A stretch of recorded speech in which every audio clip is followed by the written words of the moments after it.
You know that classic advice, follow your heart? Sounds poetic, right? Straight out of a Disney movie. But let's be honest, if we blindly followed our hearts, half of us would be quitting our jobs to become dolphin trainers, texting our exes at 2 a.m., or eating cake for breakfast, lunch, and dinner. The truth is, your heart lies. A lot. And if you trust it blindly, it will lead you into a maze of emotions, impulsive decisions, and regrets wrapped in shiny, romanticized packaging. But don't worry, today, we're going to decode the heart's biggest lies and, more importantly, how to outsmart them. Now, before you think I'm heartless, let me clarify. The heart is not the enemy. It's a beautiful, poetic, deeply feeling thing. But it's also irrational, easily swayed, and let's face it, kind of a drama queen. One moment, it's bursting with love and excitement. The next, it's drowning in sadness over a minor inconvenience, like a barista spelling your name wrong. Even the Bhagavad Gita warns us about this. Krishna says, that which seems sweet at first, often turns bitter later. In other words, what feels right emotionally isn't always the right choice in the long run. So, let's break down the heart's greatest tricks, and how we can navigate them without falling for its emotional traps. The heart's first lie. If it feels good, it must be right. The biggest con job of them all. The heart loves instant gratification. It chases pleasure and avoids discomfort, even when that discomfort is necessary for growth. Ever notice how your heart never says, wake up early, meditate, exercise? But it will scream, snooze the alarm, skip the gym. Let's binge watch another season. This is because the heart prioritizes feeling good now over long-term fulfillment. It's why people stay in toxic relationships, make bad financial decisions, or keep eating junk food even when they know it's bad for them.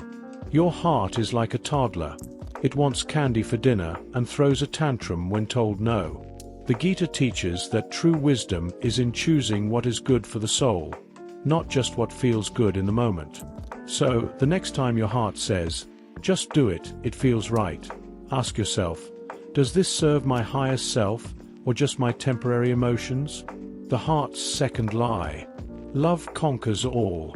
This one is tricky, because we've been fed this idea in every romantic movie, every love song, every Instagram quote. But let's be real. Love alone does not pay bills, heal emotional wounds, or make an incompatible relationship magically work. Ever seen two people madly in love, but absolutely toxic for each other? That's because love without wisdom is like fire. It can warm you, but it can also burn everything to the ground. The heart is so caught up in emotions that it ignores red flags, dismisses logic, and convinces you that suffering in love is somehow noble.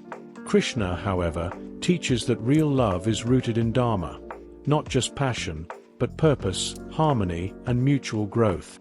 So, before you chase after love blindly, ask yourself, is this love expanding me or draining me?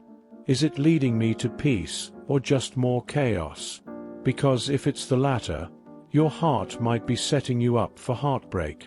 The heart's third lie. If you lose it, you'll never be happy again. Ever had your heart shattered and thought, that's it, I'll never recover.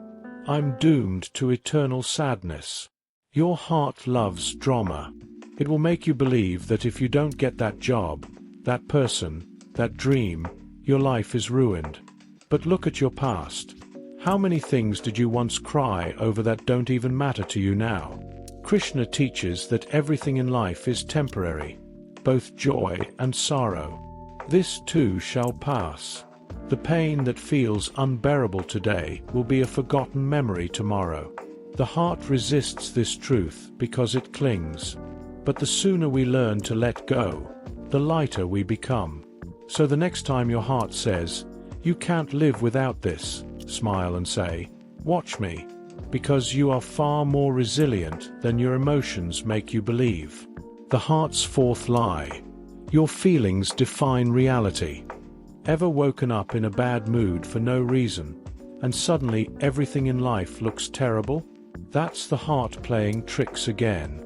Emotions are like the weather, unpredictable, ever-changing, and often irrational. But just because it's cloudy in your mind doesn't mean the sun has disappeared. The heart loves to convince you that because you feel a certain way, it must be true. Feeling unworthy? Your heart will say, "See? You are not good enough." Feeling lonely? No one loves you. But emotions are not facts. They are just temporary experiences moving through you. The Gita teaches us to be sthitaprajna, one who remains steady despite emotional ups and downs. You are not your feelings. You are the observer of them. And once you master this, your heart loses its power to control you. So, if the heart is such a trickster, how do we make sure we're not getting played? Here's the secret. Don't silence the heart. Instead, train it. Krishna says, "The mind and heart, when purified, become the greatest allies." This means that instead of blindly following emotions, we must align them with higher wisdom. Here's how. Detach before you decide. When emotions are high, decisions should be low. If you're overwhelmed, step back. Meditate, breathe, wait. Most bad decisions happen in moments of emotional chaos. Ask the right questions. When your heart tells you something, don't just accept it. Challenge it. Is this true? Is this my highest truth, or just my temporary feeling? Wisdom comes from questioning, not reacting. Balance heart with mind.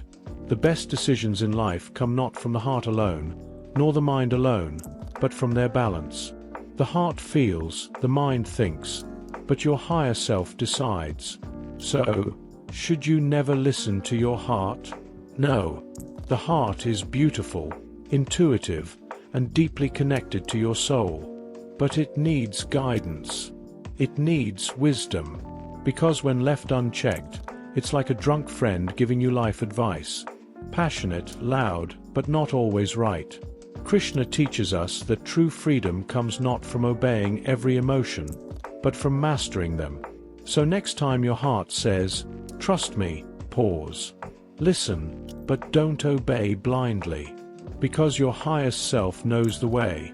It just needs you to be still enough to hear it. If this resonated with you, like, subscribe, and let's continue this journey together. Because wisdom isn't just about knowing, it's about becoming. And we're just getting started. See you in the next one.